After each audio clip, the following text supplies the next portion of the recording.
حضرت علی رضی اللہ تعالیٰ عنہ نے فرمایا، ہمیشہ ایسے شخص کو چنا کرو جو آپ کو عزت دے، کیونکہ عزت محبت سے کئی زیادہ خاص ہوتی ہے۔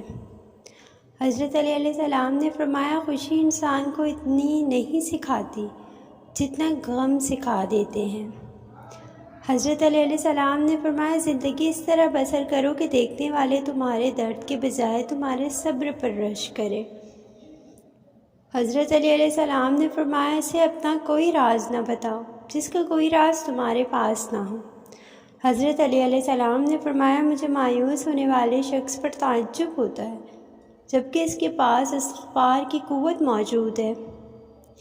حضرت علی علیہ السلام نے فرمایا، اس خدا سے ڈرتے رہو جس کی صفات یہ ہے کہ اگر تم بات کرو تو سنتا ہے اور اگر تم دل میں رکھو تو وہ جانتا ہے۔ ہماری مزید ایسی ویڈیو کے لیے ہمارا چینل ضرور سبسکرائب کریں۔ اس کے ساتھ ہماری ویڈیو پسند آئے تو اس کو شیئر اور اس پہ کمنٹ بھی ضرور کریں۔ اللہ پاک آپ کو اس کا اجر دے گا۔ اللہ حافظ۔